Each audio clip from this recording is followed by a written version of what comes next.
Et Dieu va également commencer à te faire grandir dans différents niveaux spirituels.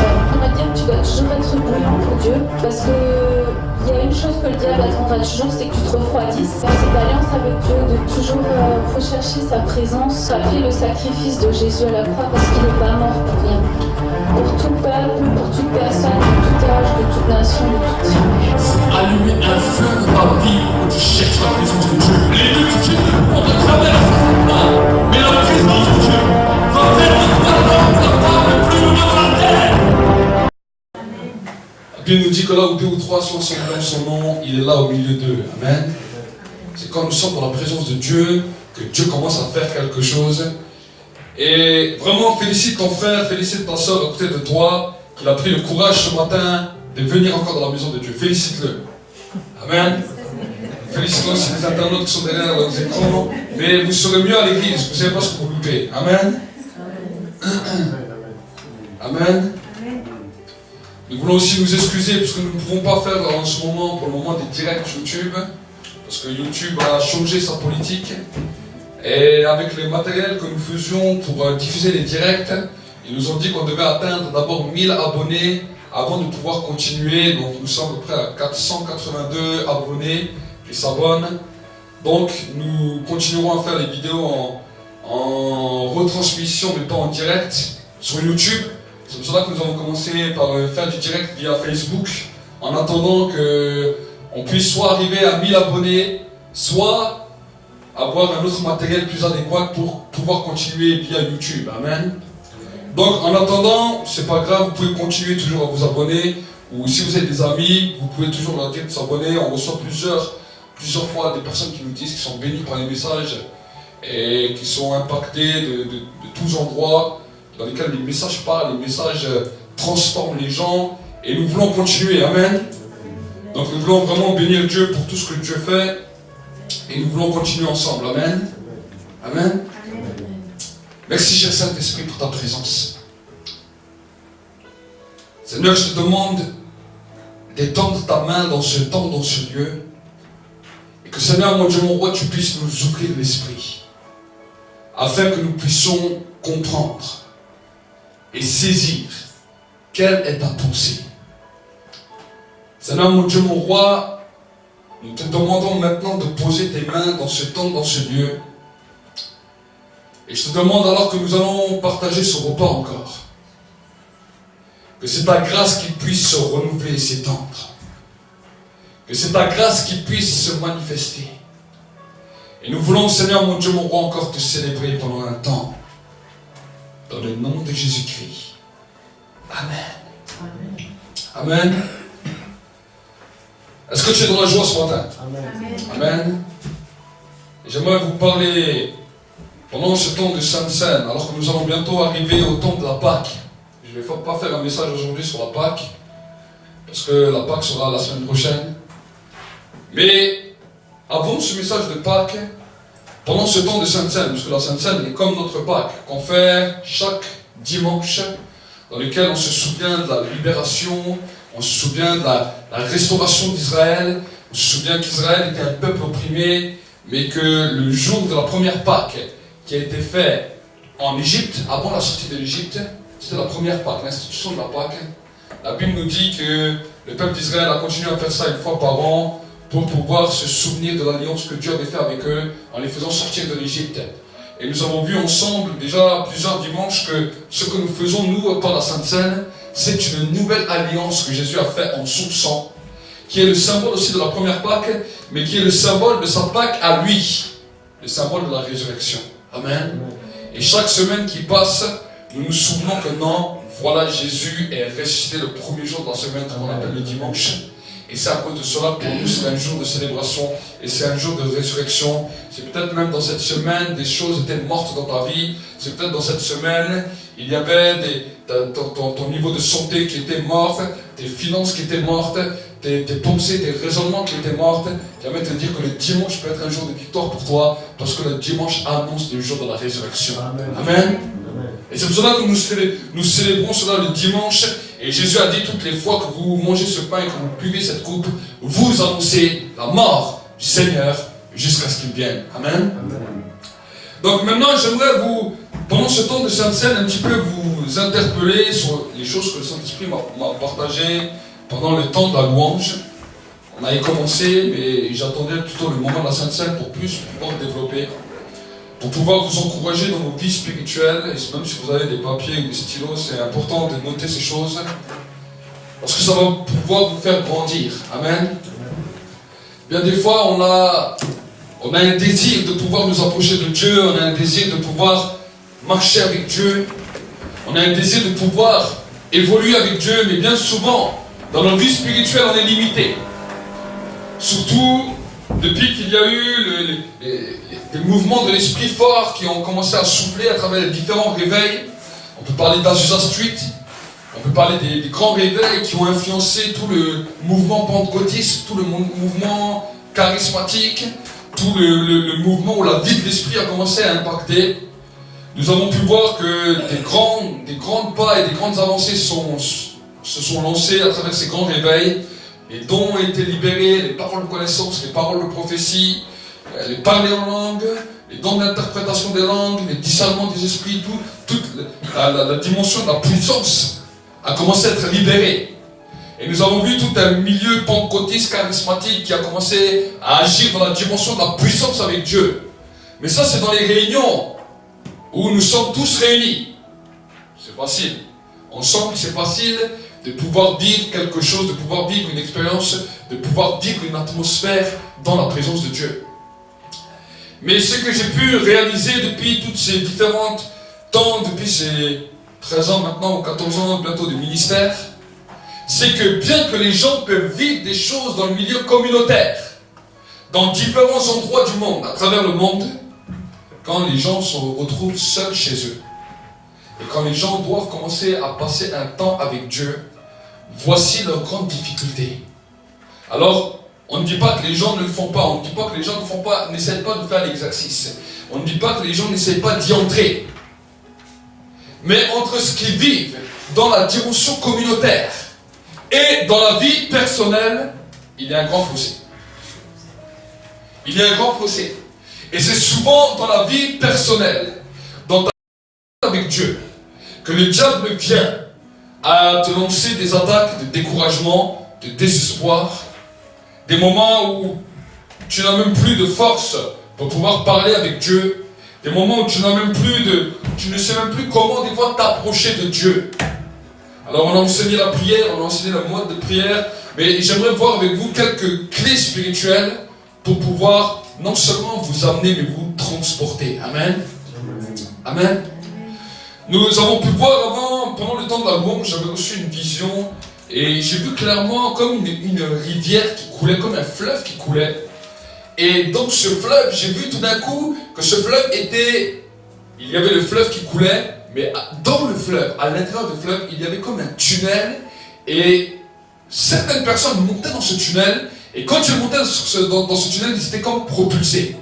Mais je voyais que tout le monde ne rentrait pas dans le tunnel. Et alors que nous étions là avant en louange, je me posais une question, je me disais, mais comment se fait-il que tout le monde ne monte pas dans le tunnel? Et voici ce que le Saint-Esprit m'a dit. Le Saint-Esprit m'a dit, pour pouvoir être propulsé, j'ai entendu cela clairement dans l'esprit. Ce qui va t'amener là, d'être propulsé dans ce tunnel, c'est l'élévation du chant en langue. Est-ce que vous savez? Nous avons souvent eu l'habitude de parler en langue. La Bible nous dit que la prière en langue nous édifie. Mais j'aimerais te dire que le chant en langue va t'élever. Le chant en langue va te faire pousser des ailes comme les anges et pouvoir te faire élever en haut sur les sommets comme l'aigle. Amen. Et bien souvent, les gens peuvent être motivés. Les gens peuvent prier, peuvent même prier en langue. Mais si je regarde bien beaucoup de croyants, hormis quand on fait un chant et quand on est transporté, on fait 5 minutes de chant en langue. Mais j'ai beaucoup de gens, quand ils prient même eux-mêmes seuls, ne se lancent pas eux-mêmes, ne se laissent pas propulser dans le chant en langue pour pouvoir les élever. Est-ce que vous comprenez? La prière en langue nous édifie, alors on peut prier, on est préparé, on est prêt, on est comme dans un tremplin, mais on ne décolle jamais. Est-ce que vous comprenez? Parce que le chant en langue va permettre une influence puissante dans ta vie. peut pouvoir t'élever. Et la fois où une fois je l'avais expérimenté fortement, et au début je n'avais pas compris ce que c'était, c'est que j'étais dans un temps de jeûne.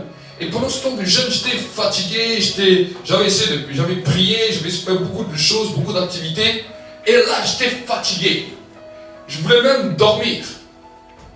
Et là, à un moment donné, le Saint-Esprit m'a interpellé. Il m'a dit, essaie de chanter en langue. Alors j'ai essayé de prier en langue. Et quand j'ai prié en langue, j'étais encore plus fatigué. Et le Saint-Esprit m'a dit, ne prie pas, chante en langue. Et quand j'ai commencé à chanter en langue, j'étais comme ça. J'étais fatigué. Je chantais limite tout doucement. J'ai dit, mais qu'est-ce qu'il me fait faire? Mais au bout de 5 minutes, j'ai senti comme j'ai été transporté quelque part. Et là, j'ai commencé à découvrir quelque chose. Je ne comprenais pas ce que j'étais en train de découvrir. Mais je commençais à comprendre quelque chose, à saisir quelque chose. Mon esprit avait capté quelque chose. Vous savez, des fois nous ne comprenons pas toujours tout. Mais ton esprit dans le spirituel, ce qu'on appelle la dimension prophétique, saisit quelque chose, est interpellé par quelque chose. Tu ne sais pas pourquoi tu vas le faire, mais tu sais simplement que c'est quelque chose qui fait du bien. Et c'est pour cela que vous voyez, quand vous voyez les groupes de louanges qui travaillent à travers le monde, on peut parler de Hillsong, on peut parler de différents groupes de louanges à travers le monde, ils ont compris qu'à un moment donné, quand ils arrivaient dans leur adoration, l'adoration allait permettre qu'à un moment, ils allaient chanter en langue et quelque chose allait les propulser. C'est ça qui a propulsé souvent les groupes de louanges fortement, puissamment, dans lesquels même la foule, quand elle était là, elle a été transportée avec eux. Parce qu'à bout d'un moment, ils partaient dans le chant en langue. Et ça, c'est depuis les temps des réveils que ça a été libéré. Mais, on le faisait parce que les églises le faisaient, parce que tout le monde le fait.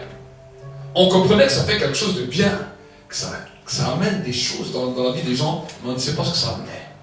J'aimerais te dire que le chant en langue te propulse et te donne des ailes comme les anges pour t'asseoir dans le lieu élevé.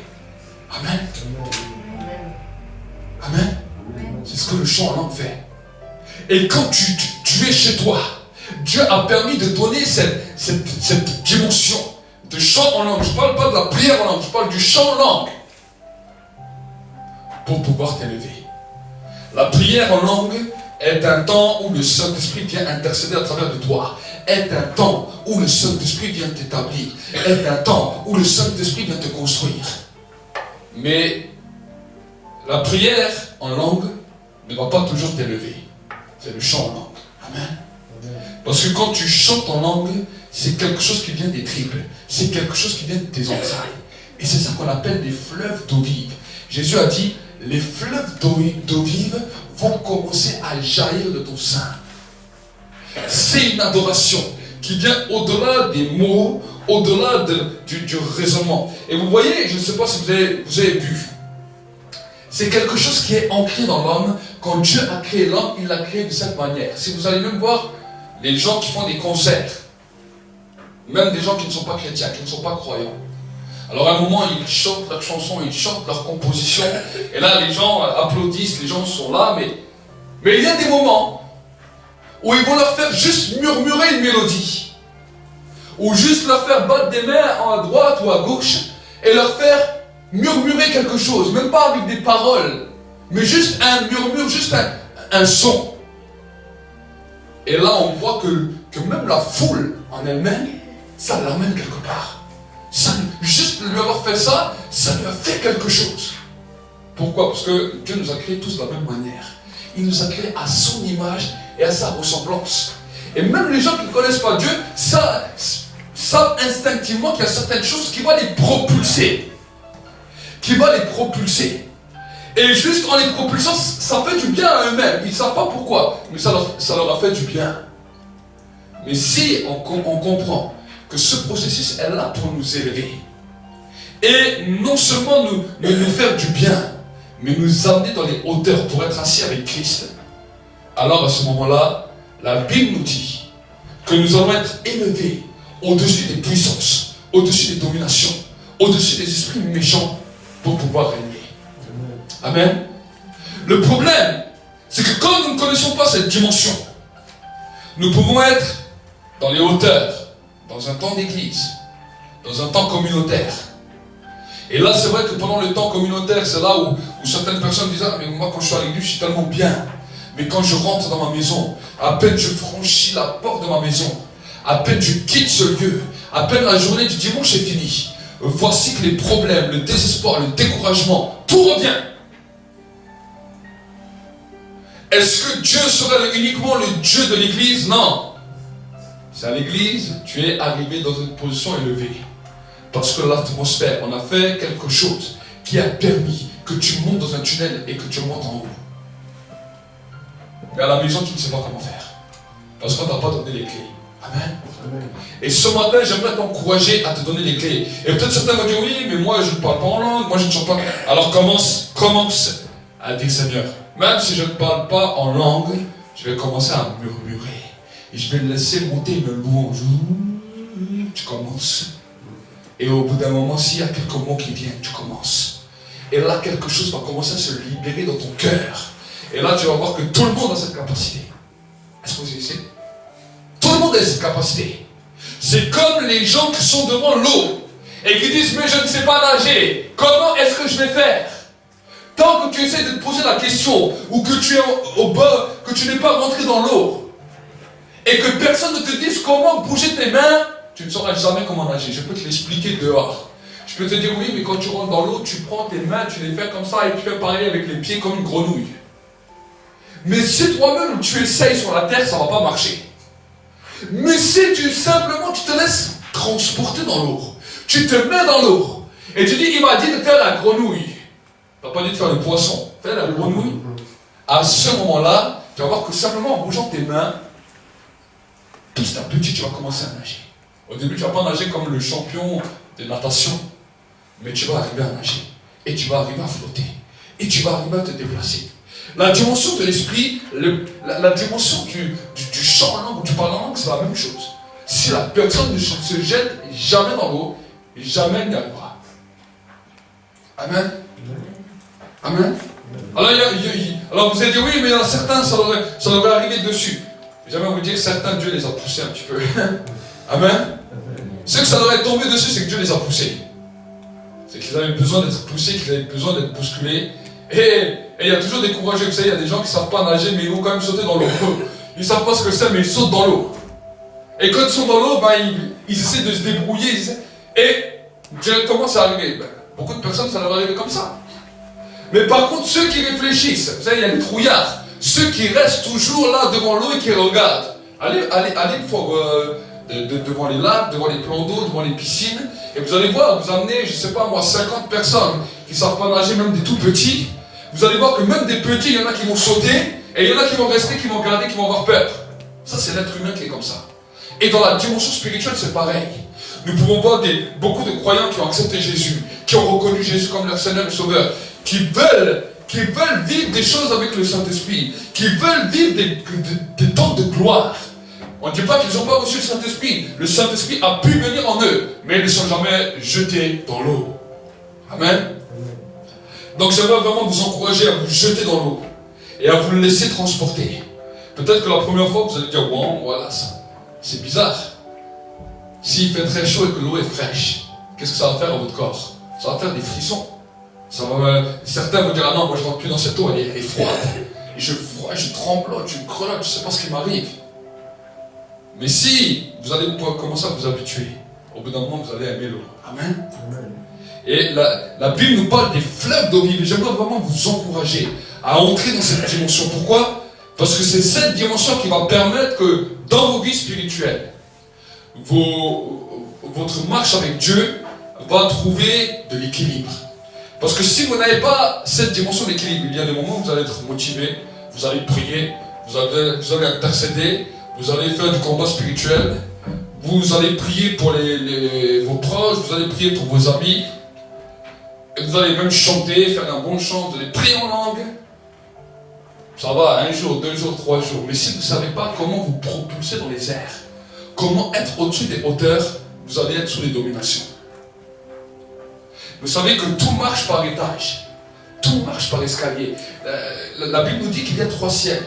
Il y a le premier ciel que nous voyons avec nos yeux, il y a le deuxième ciel, là où il y a les principautés, les dominations, les puissances, les autorités, les esprits méchants, et il y a le troisième ciel, là où Dieu réside.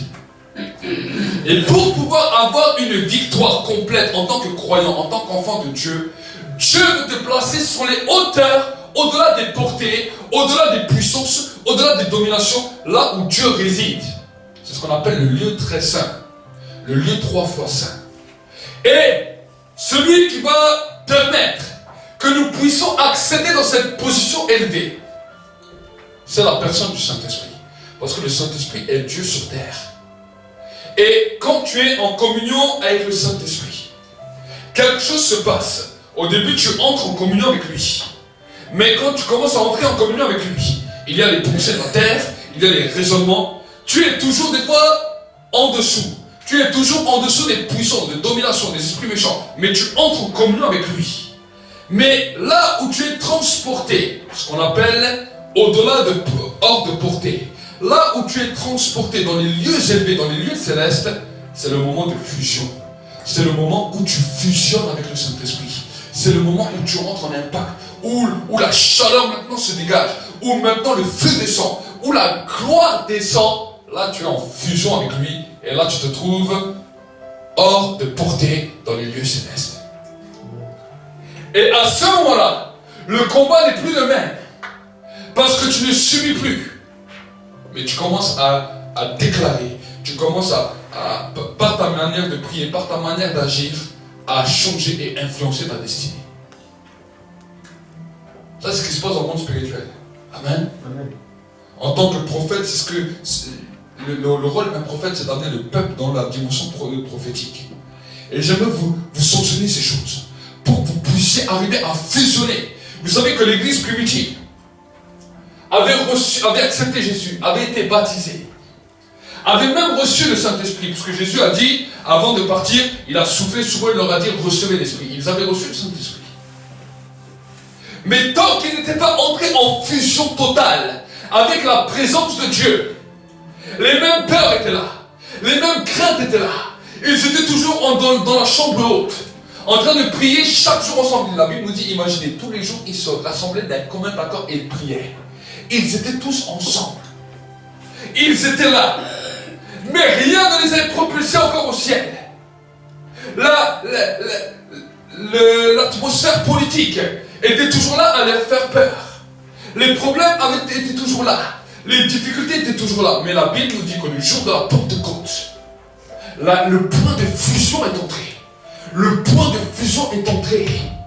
Et là, à ce moment-là, des flammes de feu sont tombées sur chacune des têtes. Le moment de la position élevée était arrivé. Amen. Amen. Ils étaient arrivés en dehors de portée. Et à ce moment-là, quelque chose de puissant s'est passé dans leur vie. Ils ont été propulsés en un instant, en un clin d'œil. Et la Bible nous dit qu'ils ont parlé en d'autres langues. C'est là, à ce moment-là, qu'ils ont commencé à parler en d'autres langues. Dans le point de fusionnement, dans le point de transformation, dans le point de l'excellence. Mais non seulement ils ont parlé en d'autres langues, mais le langage en d'autres langues était allié avec le feu. Peut-être qu'ils se rassemblaient tous les jours. Et au début, ils priaient. Ils priaient. Et au bout d'un moment, ils ne savaient plus quoi prier. Et peut-être qu'à un moment, ils se rassemblaient. Et ils disaient juste Jésus.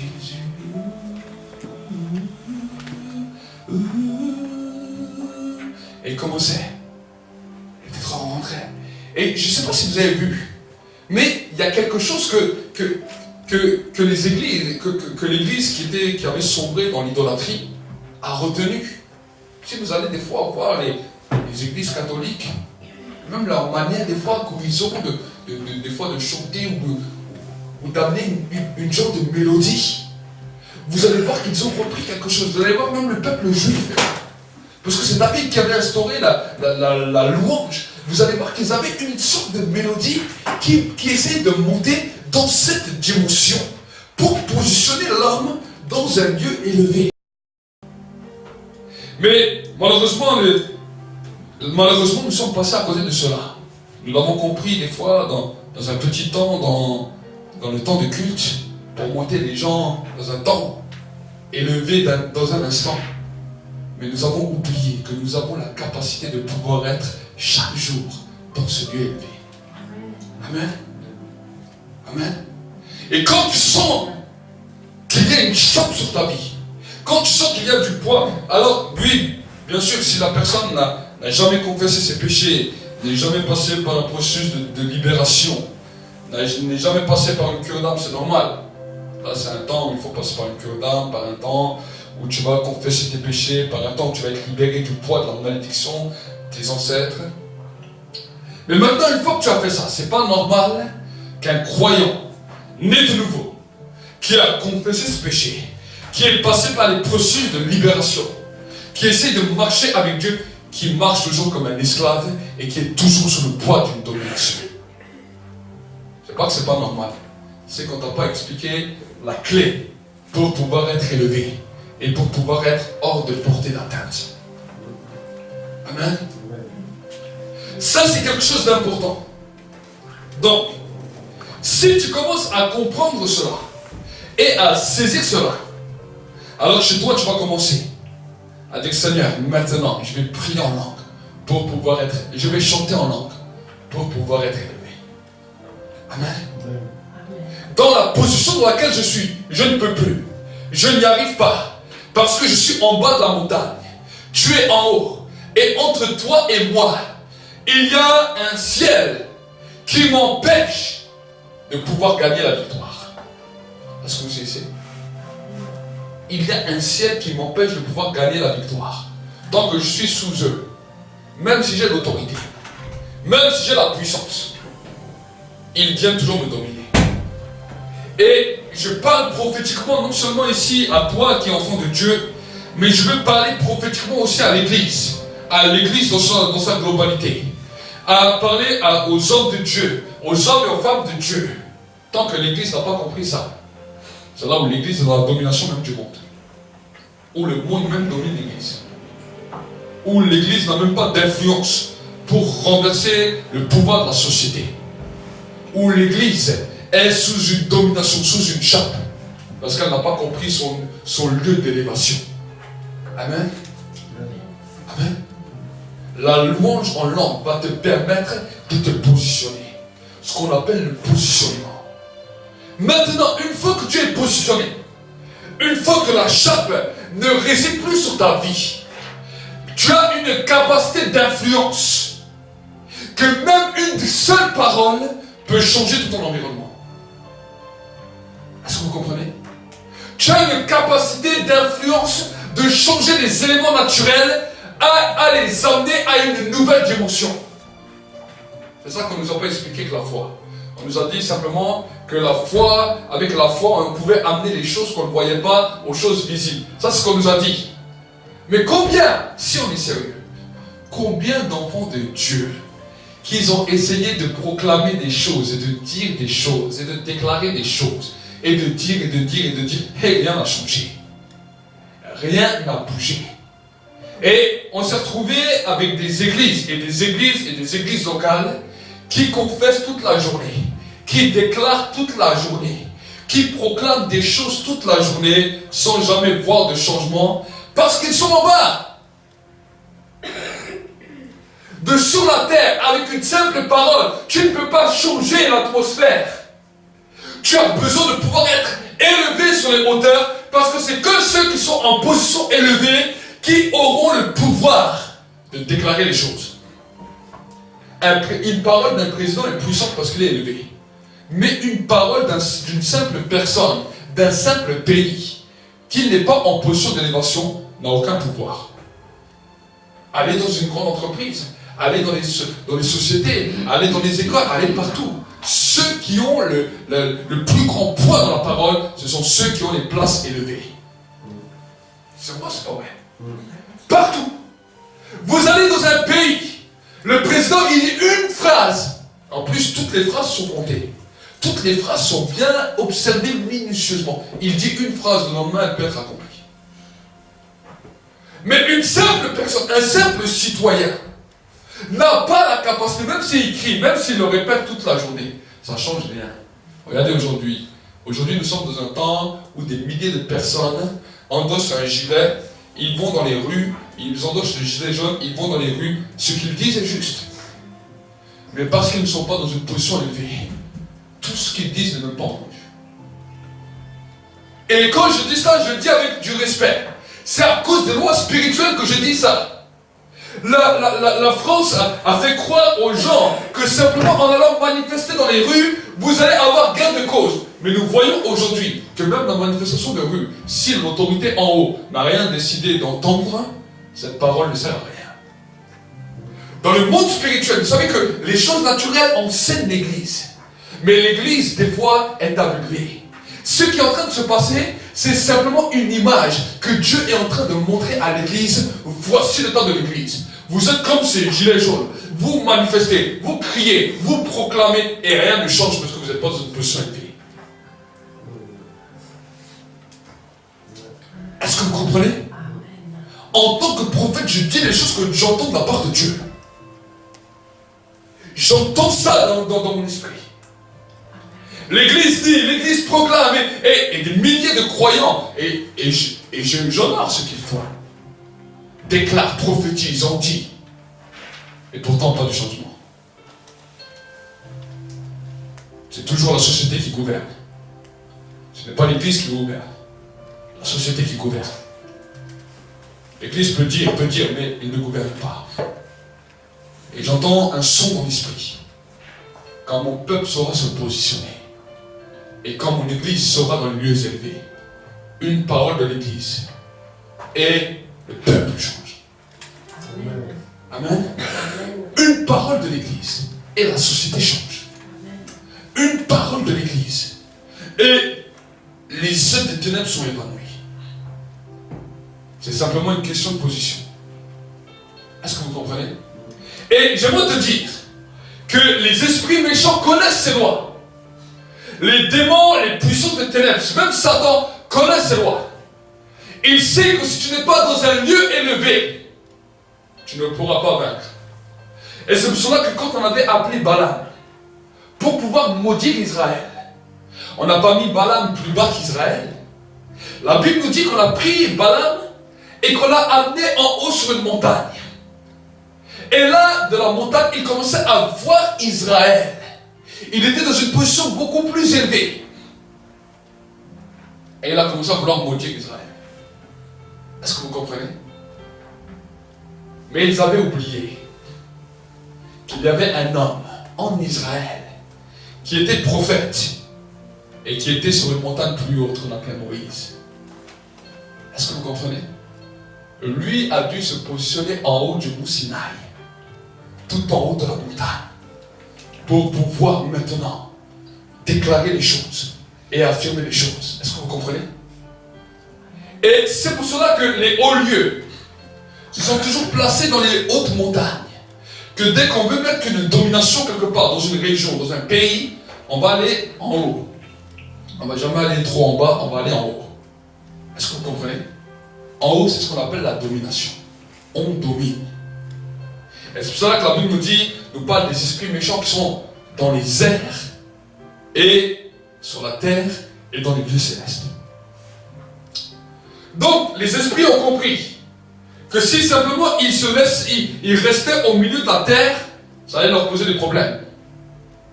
Alors ils se sont mis dans les lieux célestes. Ils ont dit, au moins l'homme là ne peut pas accéder à cet endroit. L'homme ne peut pas accéder dans les lieux célestes. Parce qu'à cause du péché, il était déconnecté de Dieu. Et Dieu a vu ça. Et Dieu a dit, je vais changer les règles. J'ai choisi d'abord un pays que je mets une coupole dessus. Pour que dans cette coupole, il puisse être connecté avec le ciel. Mais maintenant, je vais me choisir un peuple de toute langue, de toute nation. Et je vais les faire transporter dans le tunnel de l'élévation. Pour pouvoir les faire monter sur cette montagne. Et pour pouvoir régner avec moi. Dieu a permis que des hommes comme toi et moi puissent monter sur cette montagne pour pouvoir régner. Mais ce que j'entends dans l'esprit est grave. Parce que le Saint-Esprit me dit très peu d'hommes et de femmes sont là-haut. Est-ce que vous saisissez? Très peu d'hommes et de femmes, très peu de croyants, très peu de mes enfants sont sur cette montagne. Ce n'est pas le simple fait que dans un dimanche, on a été 5 minutes projeté vite dans ce lieu d'élévation. Tu as été projeté pourquoi? Pour t'avoir fait du bien. Qu'est-ce que tu as déclaré de changement? Qu'est-ce que tu as dit qui allait changer ta vie?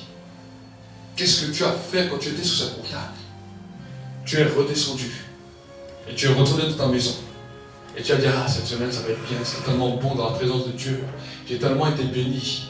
Mais tu es redescendu, sans n'avoir rien déclaré, quand tu étais dans une position élevée. Et demain, quand tu retournes au bas de la montagne, tu vas dire, ah, hier c'est tellement fort. Dès que tu vas commencer à vouloir parler, direct tu vas être comme bloqué, paralysé. Pas paralysé dans le sens physique, paralysé dans le sens spirituel. Et ta vie spirituelle reste bloquée d'un coup. Ça c'est le combat des croyants, des enfants de Dieu. Alors on essaye d'avoir quelque chose pour pouvoir paraître. J'ai quand même fait ma prière, j'ai quand même fait ceci, j'ai quand même fait cela. Mais tu n'arrives pas à te déplacer en haut. Et c'est ça qui crée la frustration.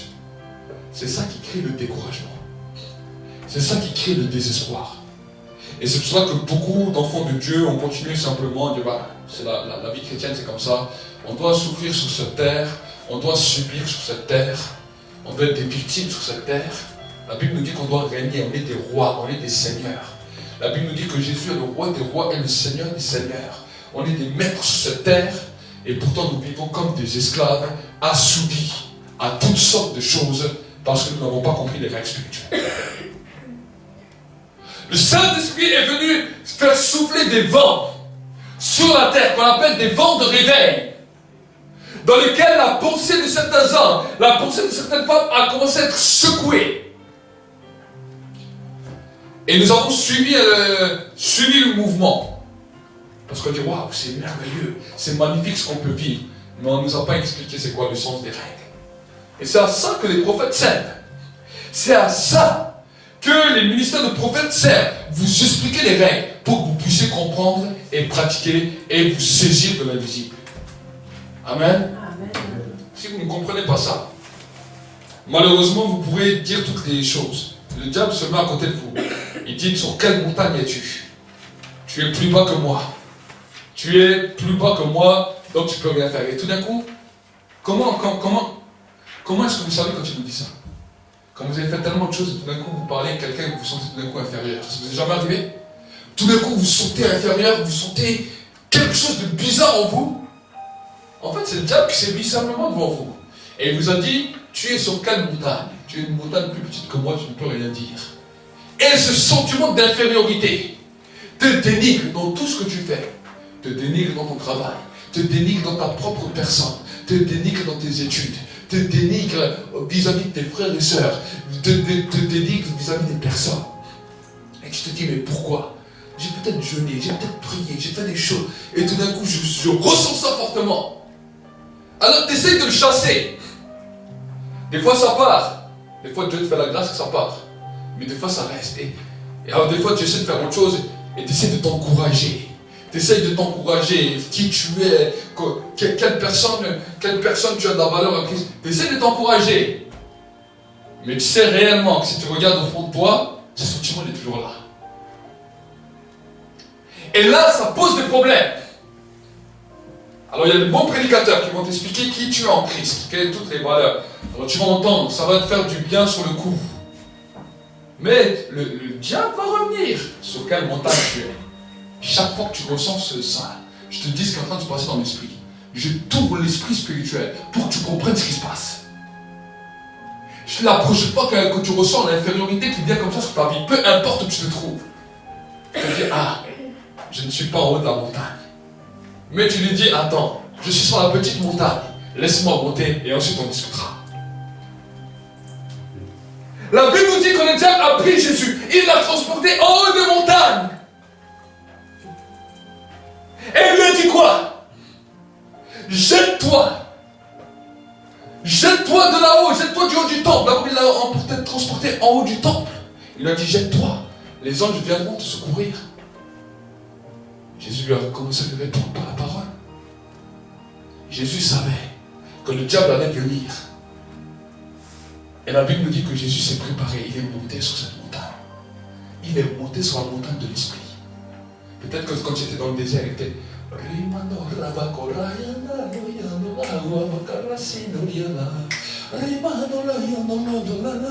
Il commence à s'élever. D'un coup, il s'élève. Et au bout d'un moment, le diable vient.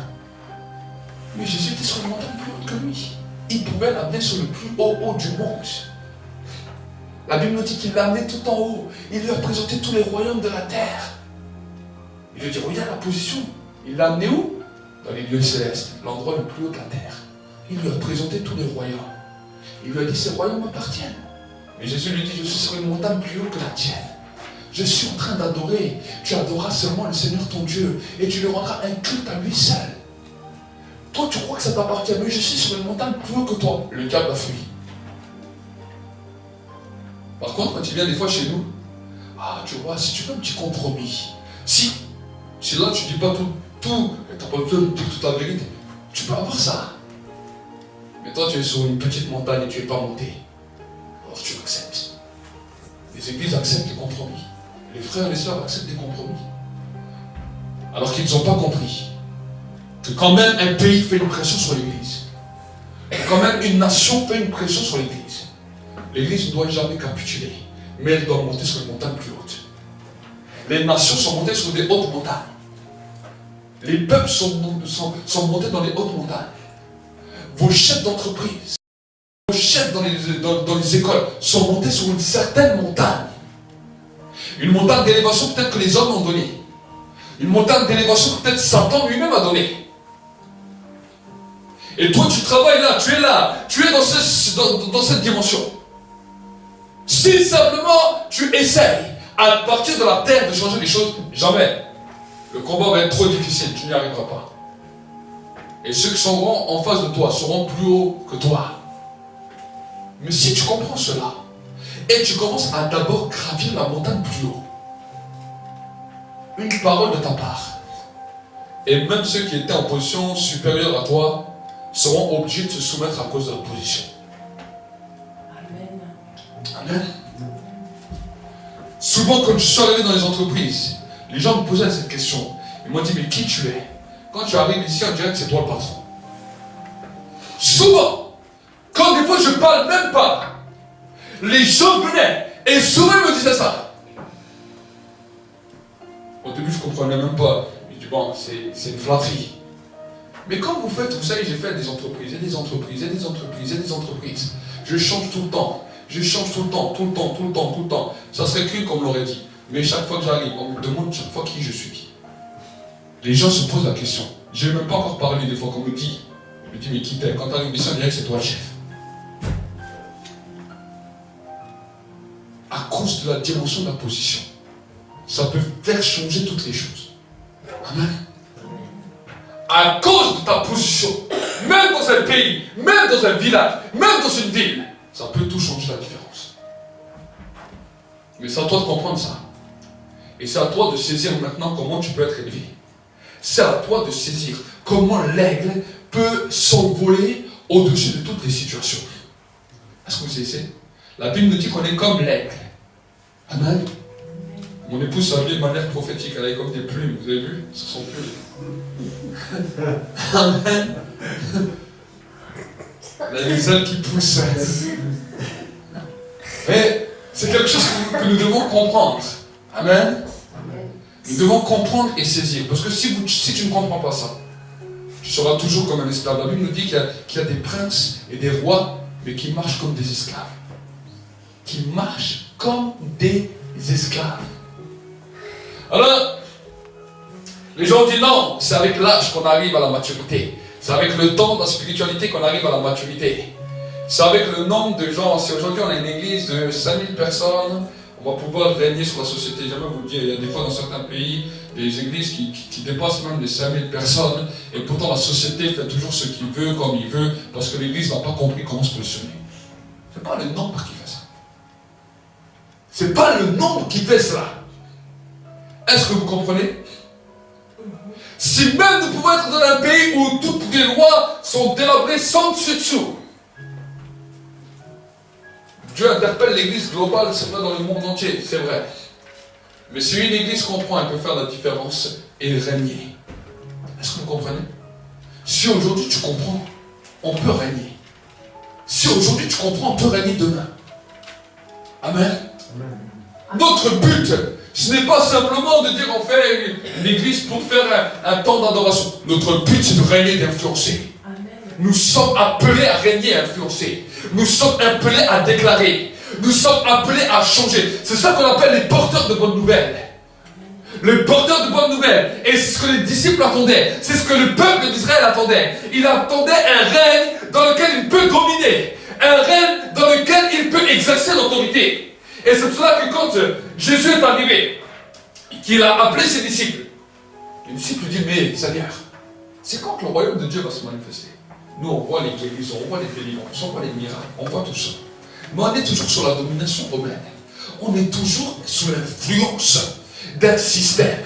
Il y a toujours des gens qui sont autour de nous, les principaux sacrificateurs, les pharisiens, les scribes, qui viennent là toujours essayer de nous titiller et de nous faire comprendre que nous ne sommes pas à notre place, que nous ne sommes pas les bienvenus, que nous ne sommes pas les plus intelligents, que nous n'avons pas fait les meilleures études, qui viennent toujours nous rabaisser. Comment? Quand est-ce que le royaume de Dieu va venir? Et Jésus leur dit, le royaume de Dieu ne viendra pas de telle et telle manière, mais le royaume de Dieu est en vous. Si tu commences à comprendre les sources souterraines de l'esprit qui habitent en toi, le Saint-Esprit va te faire placer sur les hauteurs pour pouvoir régner. Amen. Amen. Et c'est pour ça que Jésus, quand il a parlé des fleuves d'eau vive, il a parlé à un moment capital, à une fête en Israël, dans lequel il fallait chercher l'eau. L'eau qui était profonde et l'amener. C'était un rituel que le peuple d'Israël faisait. Et il ramenait cette eau dans ce temps de fête. Et cette eau qui était puisée dans les sources souterraines était très importante, très précieuse. Et Jésus, là, à ce moment-là, en plein milieu de cette fête, a parlé des sources d'eau vive qui jailliront de son sein. Il a commencé à dire cela en plein milieu de la fête, alors que là, il y avait les principaux sacrificateurs, les pharisiens, tout le système religieux qui était là. Eux, ils étaient en train de faire leur rituel, qui n'était pas un mauvais rituel en soi, qui était un bon rituel.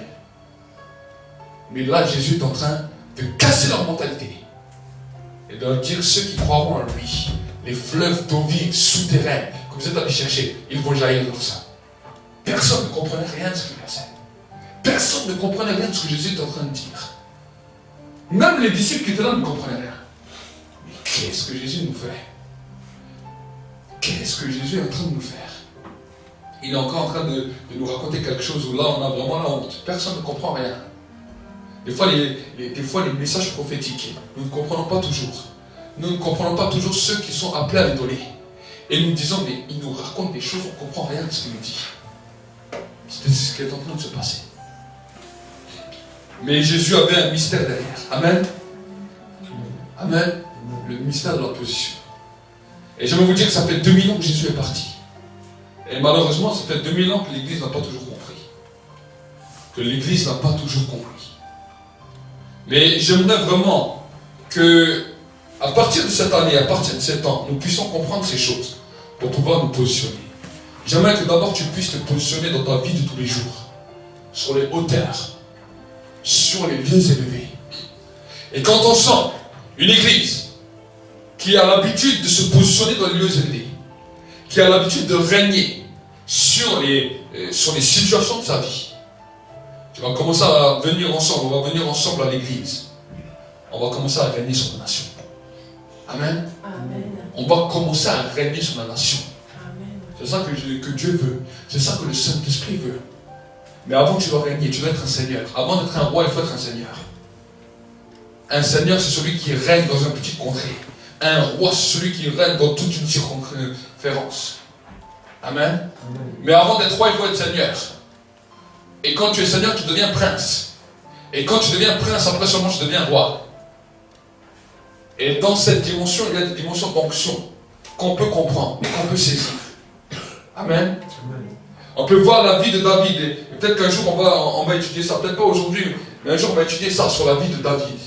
Les différentes étapes, comment il est passé de seigneur à chef d'armée, à prince. et ensuite un roi.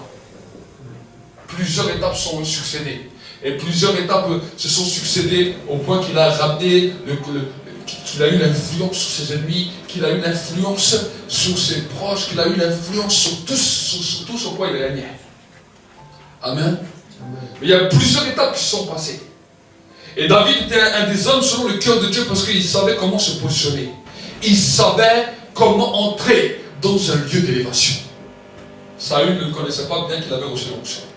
On peut tous avoir reçu l'onction. On peut tous avoir reçu même la même onction. Mais pourtant, l'onction ne va pas se manifester de la même manière parce que certains seront élevés. Leur onction sera puissante. D'autres seront abaissés. Ils ont la même onction, mais l'onction sera invisible. Amen. Jésus a dit, on n'allume pas une lampe pour la cacher sous un lit. Mais on la met sur un boiseau, sur un chandelier, pour que cette lampe puisse éclairer toute la maison. La maison est le symbole d'un pays.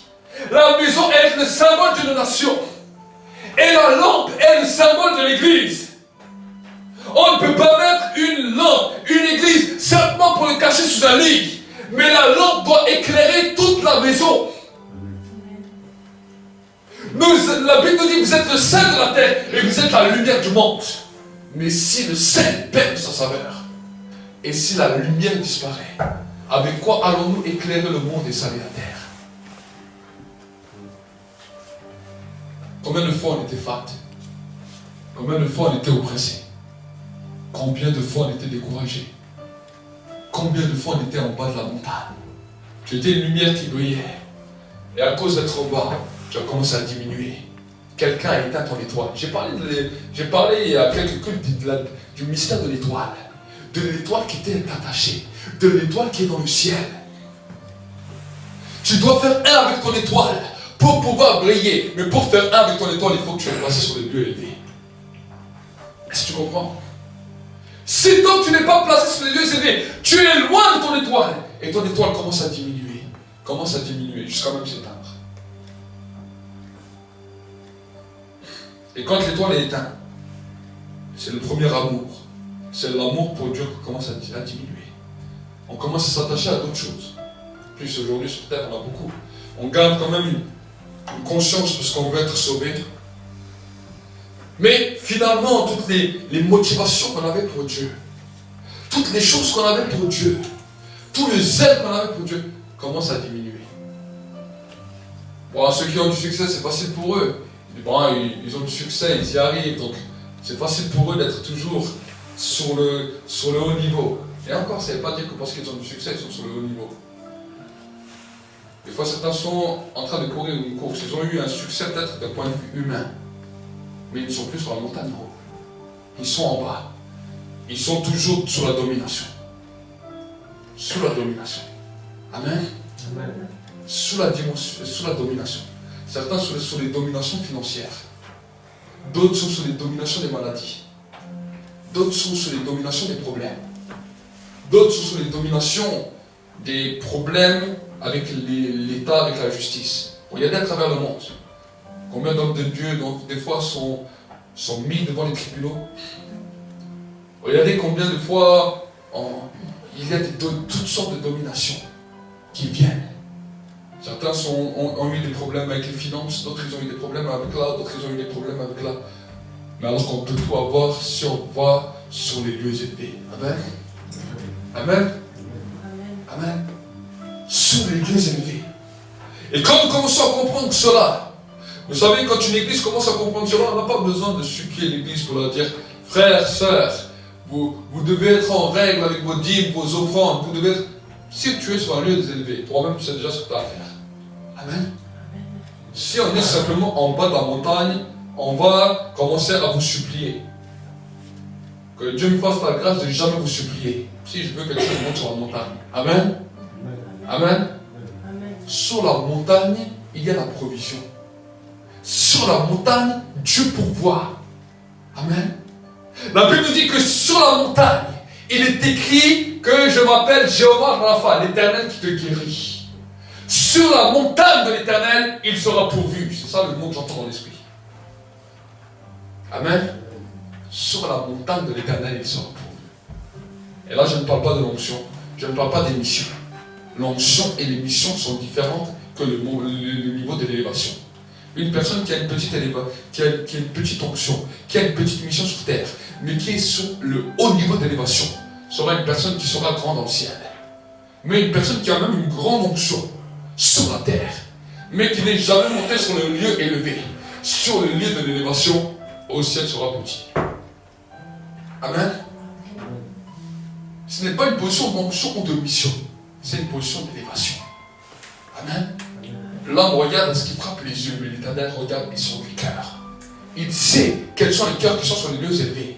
Et là, dans cette position de l'esprit, tu dois savoir, il y a une révélation. Le Saint-Esprit, alors que je suis en train de prêcher, te donne une révélation. Dans quelle dimension tu es? Et j'aimerais te dire, si maintenant tu sais que tu es en bas de la montagne, alors nous allons prier, nous allons participer à ce repas. Nous allons prier, nous allons participer à ce repas. Tu étais en bas de la montagne. Il y en a certains peut-être qui sont un peu plus hauts, mais je sens dans l'esprit que vous avez besoin d'entendre cela. Parce que je n'en vois pas beaucoup en haut. Amen. Quand je dis ça, je le dis avec respect. Je ne dis pas ça pour un jugement. Mais ce que je vois dans l'esprit. Mais Dieu veut vous encourager pour ces paroles. Et Dieu veut vous faire monter.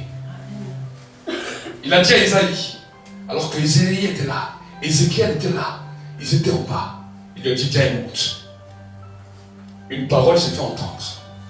Viens et monte. Jean était sur l'île de Patmos. Jean était prisonnier. Il était aveugle. Il était là. Il dit, mais comment? On était là. On a vu la gloire, le Saint-Esprit est descendu avec la puissance. On était là, les 12 apôtres, avec tous, et tous on a vécu des situations difficiles. Pierre a été cloué la tête en bas, sur la croix. Les autres ont vécu, Paul on l'a décapité. L'église a souffert le martyre et la persécution. Et moi je suis là, ce prisonnier sur cette île à Patmos. Il n'y a plus d'espoir, il n'y a rien. Et là, il priait, il cherchait. Et il a entendu une voix, viens et monte. Viens et monte.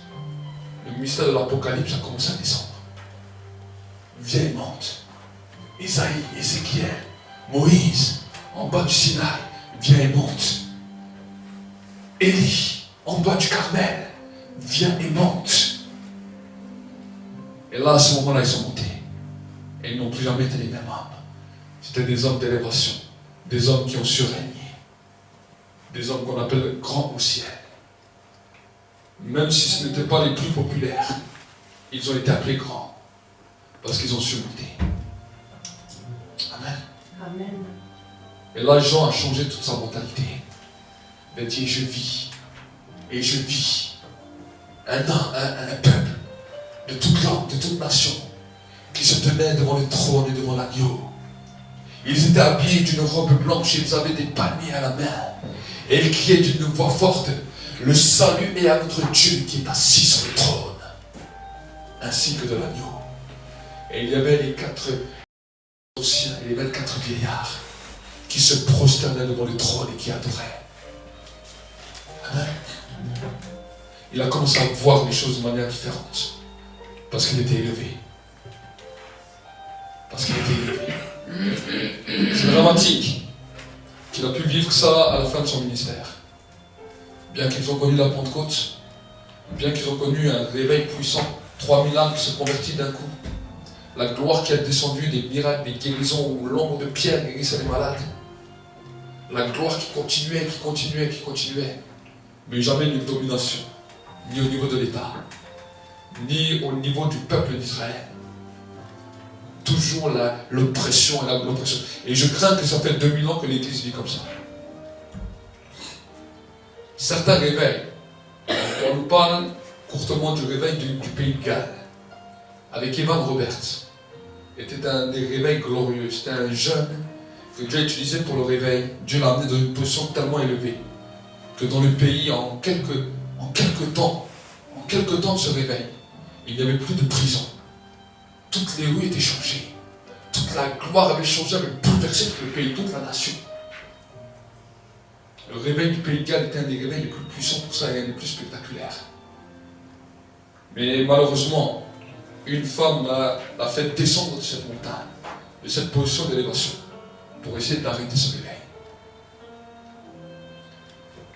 Plusieurs autres réveils ont explosé. Mais on s'est focalisé simplement sur le nombre des gens, le nombre de sauvés, le nombre de personnes qui venaient au salut. Mais on n'est plus monté sur cette montagne. Amen. On n'est plus monté sur cette montagne. Et c'est pour cela que Dieu a dit, bon, maintenant je vais faire attendre les gens, pas simplement qu'ils voient les foules. Mais je veux que la connaissance puisse descendre sur la terre et remplir la terre pour que l'église qui va être là pour le retour de Jésus va être une église qui va savoir se positionner. Certains hommes sont venus, mais ils ont été peu, qui ont parlé du positionnement spirituel. C'est là où on a commencé à parler du combat spirituel. C'est là où on a commencé à parler de la délivrance. C'est là où on a commencé à parler des guérisons, des miracles, de l'onction. Mais encore, j'aimerais t'annoncer que les choses qui doivent venir doivent être plus grandes encore. Parce que la position d'élévation va être plus grande et plus importante même que l'onction. L'onction est une bonne chose, l'onction est pour une mission. Mais la position d'élévation va permettre que tu seras appelé grand dans le royaume des cieux. Amen. Amen. L'onction ne va pas changer, parce que l'onction est un appel. L'onction est attachée à ton appel, l'onction est attachée à ta personne. Mais l'élévation est la détermination que tu as donnée pour pouvoir être dans cette position élevée. Amen. Et souvent, c'est tout ce que nous voulons. On veut tous l'élévation. On veut tous être élevés. Mais maintenant, nous connaissons la clé. Voici la clé de l'élévation. Le tunnel de l'esprit. J'appelle cela le tunnel des eaux profondes. Amen. Le tunnel des eaux profondes qui te propulse d'un état de la terre jusqu'à une position élevée. C'est un tunnel secret que Dieu a placé parallèlement au ciel que tu vois, parallèlement au deuxième ciel, là où il y a des puissances de domination et des esprits méchants, jusqu'au troisième ciel. Et tu vas dire, j'ai jamais entendu ça. Ben, si tu n'as jamais entendu, c'est normal. La Bible nous dit que Jésus n'a pas tout dit, parce que le Saint-Esprit nous enseignera toutes choses. Amen. C'est à cause de la communion que j'ai avec le Saint-Esprit que je connais ça. Ce n'est pas de moi-même, je ne l'ai pas inventé, je ne l'ai pas dessiné, je ne l'ai pas imaginé. C'est lui qui m'a dit ça. Je dis ce que j'entends dans l'esprit. Amen. Amen. Pour que vous puissiez comprendre comment vous élever comme l'aigle et comment être placé sur les hauteurs. Pour être hors de portée. Amen. Vous en avez pas marre de recevoir des flèches, vous en avez pas marre d'être pleuré, vous en avez pas marre d'être découragé, vous en avez pas marre d'essayer de vous combattre, d'essayer de dire les choses et de déclarer les choses et d'essayer de dire que rien ne change. Rien ne change. Dans combien de réunions vous étiez à déclarer les choses? Dans combien de cultes vous étiez à déclarer les choses? À proclamer les choses, à déclarer les choses, à être motivé pour les choses, à vouloir voir les choses, et pourtant tu ne vois rien. Ou quand tu vois, c'est vraiment mini comparé à ce que tu as déclaré. Alors que quand tu es dans une position élevée, une seule phrase peut être exaucée. Amen. Une seule pensée, j'irai même plus loin, une pensée peut être exaucée. Amen. Une pensée. Et moi-même dans ma propre vie, j'ai commencé à le voir régulièrement. Que des fois même simplement des pensées sont exaucées. Des fois même je me dis mais c'est une folie. Je ne l'ai même pas dit, je ne l'ai même pas demandé, j'ai juste pensé que je suis exaucé. La position élevée nous amène. Amen. Amen. Je pensais à un certain travail, et quand je pensais à un certain travail, je l'ai pensé comme ça, et je ne l'ai même pas cherché. Moi je cherchais à droite, à gauche, et il y a un monsieur qui vient, qui m'appelle, il me dit ouais voilà, j'aimerais vous voir. Je dis ouais, vous travaillez où? Il me dit ouais, là, tel et tel endroit. J'ai dit à ma femme, je dis cette entreprise ne m'intéresse même pas. Il dit, je ne sais même pas si je vais y aller. Je lui ai dit que je vais y aller, mais je ne sais pas si je vais y aller, ça ne m'intéresse pas. Et le jour où j'ai l'entretien, 1 heure ou 2 heures avant, je lui dis que voilà, finalement je ne viendrai pas. je ne viendrai pas à l'entretien. Et ensuite, je l'appelle, je lui dis voilà, je ne viendrai pas à cet entretien. Et il me dit mais je peux vous voir quand? Je lui dis, il dit que je ne viens pas à l'entretien. Normalement, une personne normale, si vous lui dites je ne viens pas, il ne dit même pas je peux vous voir quand. Il dit c'est bon. Il me dit mais je peux vous voir quand? Il me dit tel et tel jour ça va? Je fais bon, ok, on peut, d'accord, il n'y a pas de problème. Mais j'ai encore dit à ma femme, je dis je vais y aller pour lui faire plaisir. Je lui dis franchement, ce travail ne m'intéresse pas. Il dit c'est pas du tout ce que je veux, je m'en fous, c'est pas ça que je veux. Et j'avais dit à ma femme, tu vois, je vais aller voir l'autre là, ça ce travail là, ça me plaît. Et je vais voir tous les travails qui me plaisent. Et je rentre à la maison, je vois ma femme purée, c'est une catastrophe, aucun de ces travails me plaise. Ça me plaît pas. Pourtant quand j'ai vu les annonces et tout, je dis ouais, ça c'est bien pour moi et tout. Et quand je vais là-bas, mais vraiment je vous dis, j'étais allé là-bas, vraiment pas motivé. Je vais là-bas, pas motivé, il discutait avec moi. C'est moi qui lui mets carrément mes conditions. Je dis au moins, moi je veux comme ça, comme ça, comme ça, comme ça. Et toutes les conditions que je dis, il me dit oui. Je me suis dit, mais c'est pas possible, il me lâche pas. Il me dit, tu veux commencer quand? Je lui dis, bon écoute, si tu veux, on peut faire une semaine d'essai. Si tu veux, allez, la semaine prochaine. Et je suis rentré, j'ai dit, moi je vais lui faire. J'ai dit à ma femme encore, je vais lui faire vraiment plaisir. Je vais faire une semaine, mais je vais vraiment être dégoûté de cette semaine. Parce que c'est vraiment un travail que je ne veux pas. Je vais vraiment pour lui faire plaisir. Et bon, parce que je suis payé, bon voilà. Et finalement, c'était plus d'un mois. Et franchement, quand je suis allé là-bas les premiers jours, je me dis, ah mais ça me plaît. Vraiment, ça me plaît. Et le pire, c'est que quand j'ai réfléchi après quelques jours et même 1 ou 2 semaines là-bas, j'ai vu qu'en fait tout ce que j'avais pensé, j'avais même pas dit dans la prière, ce que j'avais pensé que j'aimerais bien comme travail, ce travail m'a fait. Amen. Et là j'ai commencé à comprendre que quand tu es sur un lieu élevé, sur une position élevée, même une pensée va être exaucée. Amen. Et là on t'appelle Seigneur. Amen. Là tu commences à devenir un Seigneur. Tant que tu ne comprends pas ça, tu n'es toujours pas un Seigneur. Tu es toujours en bas. Maintenant, de la personne qui vient de se convertir, du nouveau converti, tu dois passer à Seigneur. Et ensuite, si Dieu fait la grâce, tu peux passer à roi. Il y a des seigneurs qui restent toujours seigneurs parce qu'ils ont un même canton. Il y en a qui passent à roi. Amen. Mais déjà, si tu es Seigneur, c'est bien.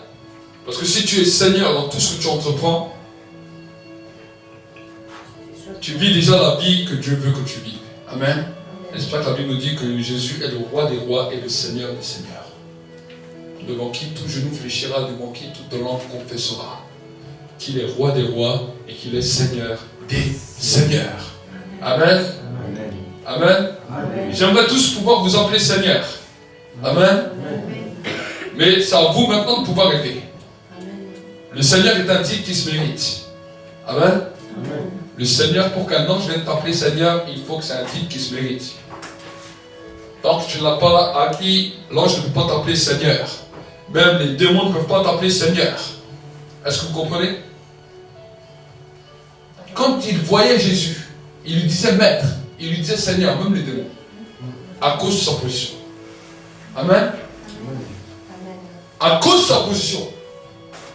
Mais nous, quand on est en bas, on veut que tout le monde nous soit soumis, que les démons nous soient soumis, que les maladies nous soient soumises, que les influences nous soient soumises, alors qu'on n'est même pas Seigneur.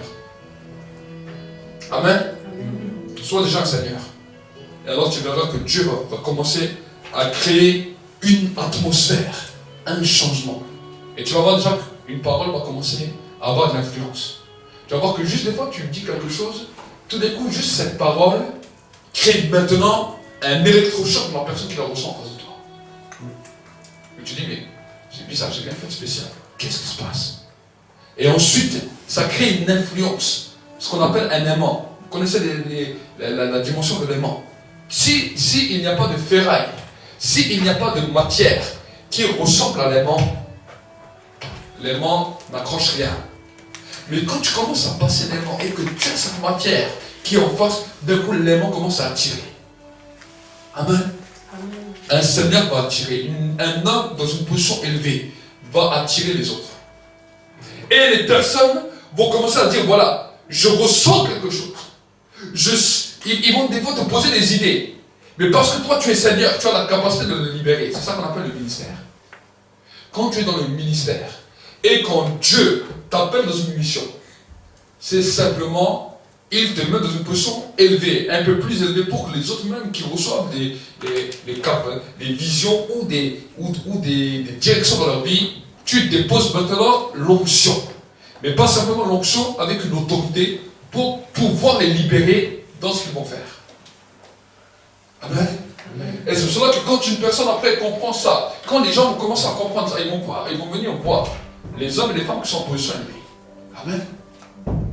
Parce qu'ils savent que non, une parole de lui change ma situation. Moi, je me posais la question, comment ça se fait que certains vont chez certains hommes de Dieu, comme T.B. Joshua ou d'autres, de loin, il dit une parole, leur vie change. Il n'a même pas prié pour eux. Il a dit une parole, même de loin, il ne les a même pas prié, il n'a même pas posé la main. Une parole, leur vie a changé. On peut se dire, mais comment? Comment cela peut être possible? Je vais te dire, il y a des hommes qui sont en position élevée. Je n'ai pas dit qu'aucune personne sur la terre n'est dans cette position élevée. Il y a des hommes qui sont dans cette position. Amen. Il y a des femmes qui sont dans cette position, mais ils sont peu. Ils sont peu. Et dans l'église générale, ils sont très peu. Amen. Amen, ça va changer. Amen. Nous donnons les clés pour que ça change. Les clés sont là pour le changement. Amen. Je vais vous dire que le changement c'est maintenant. Amen. Amen. Le vrai changement, pas le changement politique. Le vrai changement. Eux, ils ont voulu le faire par la politique. Nous allons le faire par les lieux élevés. Amen. Nous allons prier ensemble pendant ce temps de Sainte Seine. Seigneur mon Dieu, mon roi, je veux réellement te bénir, je veux réellement t'exalter. Et je veux te rendre la gloire. Seigneur, je te remets l'église ici présente, mais aussi tous ceux qui sont derrière leur écran, via le réseau Facebook. Et je te demande, Seigneur mon Dieu, mon roi, d'étendre ta main maintenant. Que Seigneur mon Dieu, mon roi, maintenant, le tunnel de l'esprit puisse être activé. Que le tunnel de l'esprit puisse être activé. Et que Seigneur mon Dieu, mon roi, tu amènes, Seigneur, ce peuple dans une position d'élévation. Pour qu'ils deviennent des seigneurs, pour qu'ils deviennent des rois, pour qu'ils deviennent des princes, pour qu'ils deviennent des princesses, pour qu'ils deviennent des reines, et pour qu'ils commencent à être élevés. Seigneur, la position de Esther a permis que toute la nation d'Israël ne puisse pas être condamnée. Il y avait une condamnation pour le peuple, mais sa position de reine, sa position élevée, a permis que le peuple soit sauvé. Seigneur, la position de Moïse a permis que le peuple d'Israël soit sauvé. La position élevée de Jésus a permis que nous parvenions au salut. Seigneur, mon Dieu, mon roi, tu appelles encore ton peuple à rentrer dans cette position élevée pour que la France soit sauvée, pour que l'Europe soit sauvée, pour que les nations du monde soient transformées. Nous voyons beaucoup d'injustices. Nous voyons beaucoup de choses sur cette terre. Mais Seigneur, si nous ne sommes pas élevés, nous ne pouvons rien faire. Mais nous voulons être élevés.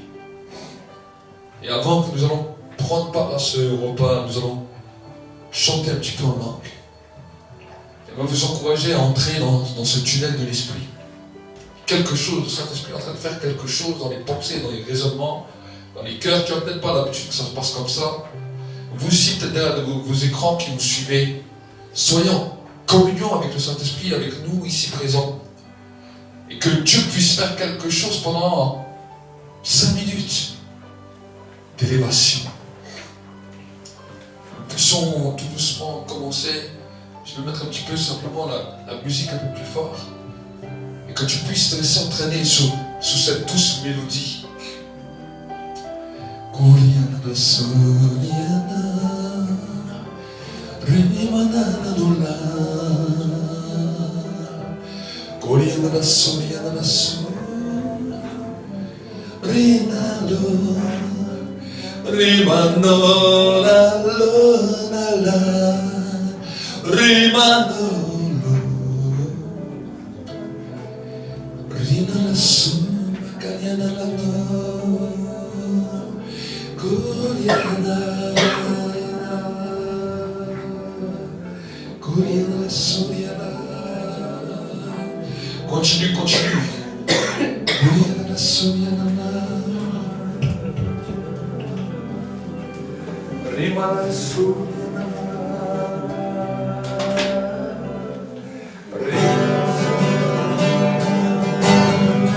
rimano,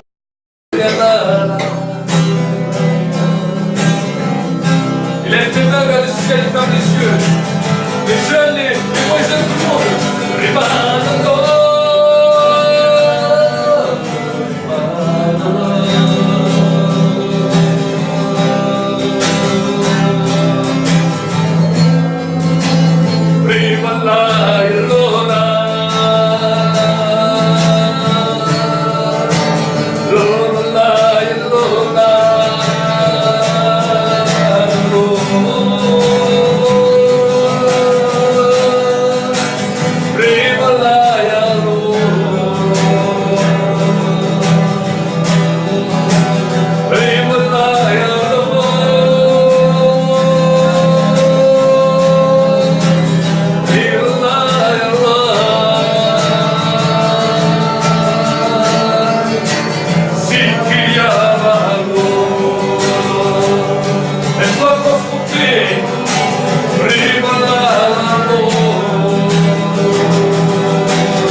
la vie. Des fois l'incrédulité, des fois le doute, l'infériorité. Maintenant, prends autorité. Commence à prendre autorité. Commence à prendre autorité maintenant. Tu es sur une position élevée. Il va lâcher à cet instant. Il va lâcher à cet instant. Commence à prendre autorité maintenant. Lui, toi qui tiens la vie, et je mentionne le nom. Le découragement, le désespoir, la mélancolie, la haine, la colère, la méchanceté, le non-pardon. Tu viens d'être positionné sur une montagne élevée. Tu es en position de force maintenant. Avance. Peut-être c'est la fainéantise. Peut-être c'est le mépris. Et commence à lui ordonner de te lâcher. Commence. Commence. Commence. In the name of Jesus Christ. Je prends autorité contre Dieu sur se lever contre l'Église. En tant que prophète de l'Éternel. Je renverse tous les hôtels de mal. Je renverse tous les hôtels de ténèbres maintenant. Et je te commande de lâcher. Satan, je brise ton pouvoir et ton autorité. Maintenant, dans le nom de Jésus. Je commande à l'emploi de sortir du corps. Aux douleurs du corps, de quitter les corps maintenant. Esprit de maladie, d'infirmité, lâche, lâche. J'envoie ton pouvoir et ton autorité. Et je proclame le règne de Dieu. Le règne, la puissance, la gloire. À lui soit le règne, la puissance, la gloire au siècle des siècles. Jésus l'a mentionné dans la prière de notre Père. Une prière pour pouvoir régner. Une prière pour pouvoir être exaucé, libéré. Ne nous soumets pas à la tentation, mais délivre-nous du mal. En nous amenant sur la position élevée.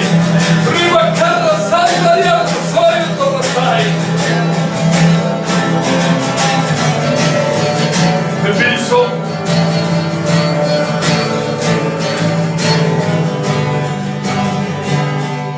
Merci pour ta présence. La fusion de l'esprit. La fusion de l'esprit est là. Le feu de l'esprit est là. De propulser dans les lieux élevés.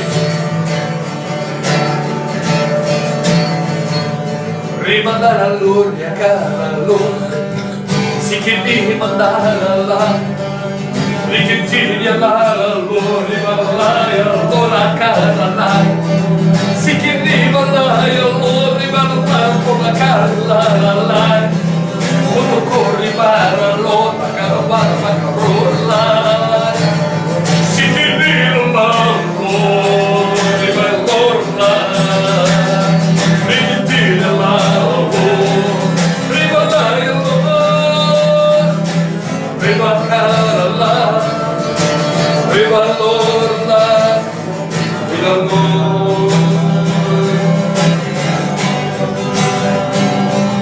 Commence à remercier Dieu.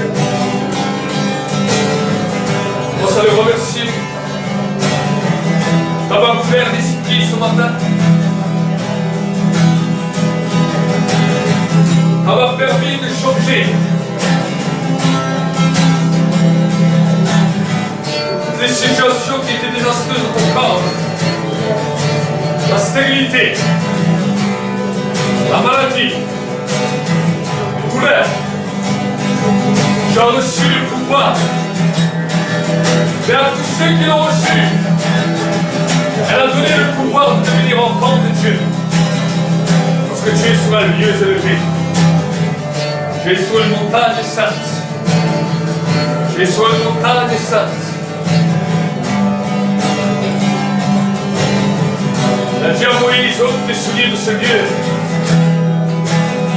Car l'endroit où tu te trouves est une terre sainte. C'est un endroit élevé. C'est un endroit élevé. Ce lieu ce matin est un endroit élevé. Ôte les souliers de ton cœur. C'est un endroit élevé. Une position d'autorité. Une position de gloire.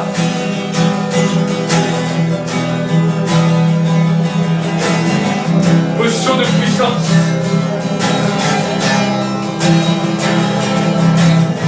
Alors que nous sommes dans ce temps, nous allons continuer, peut-être mon frère Valancier puisse venir juste distribuer le repas de la Sainte Seine.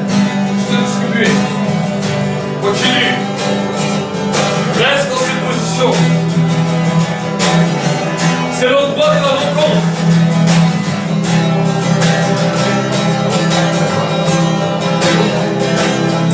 C'est l'endroit de la rencontre.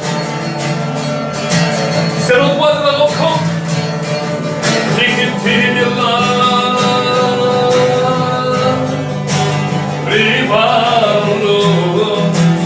C'est comme ça qu'on finira ce culte ce matin.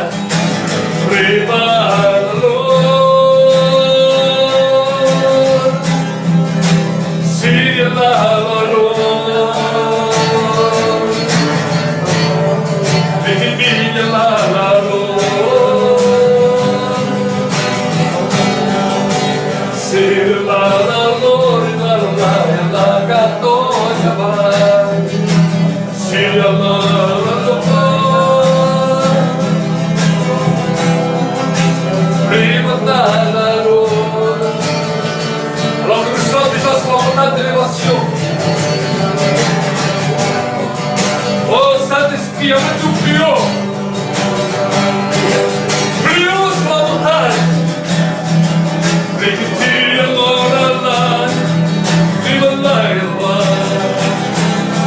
Plus haut sur la montagne.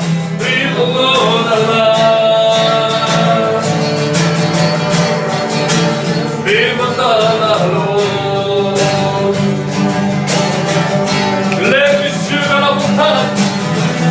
D'où me viendra le secours. Le secours me vient de l'Éternel, qui a fait le ciel et la terre. Qui a fait le ciel et la terre.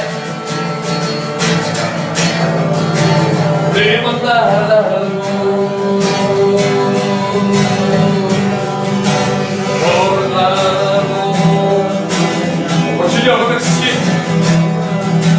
On est en train de monter la montagne.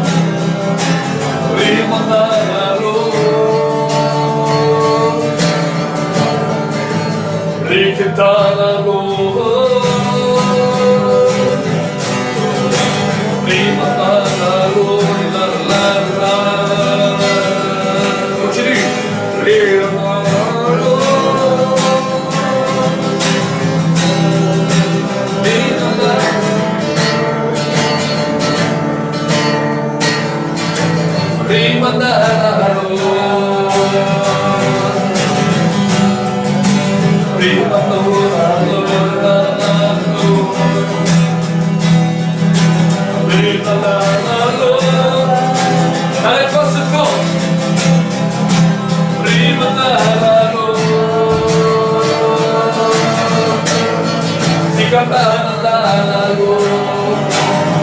Continue, continue. Que tout ce qui t'empêche d'adorer soit brisé maintenant.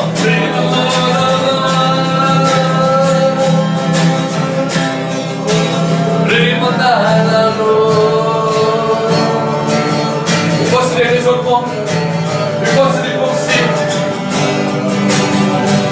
Tu vas nous poser des pensées, des raisonnements,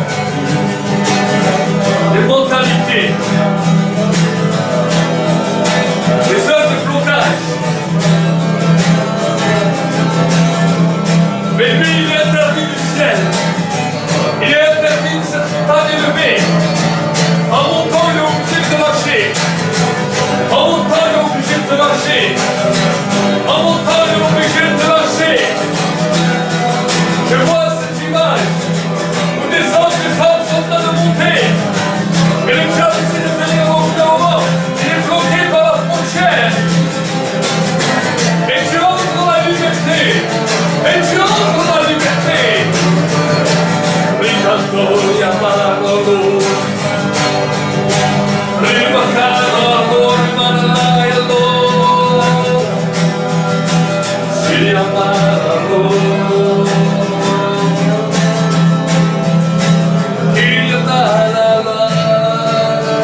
spirituel.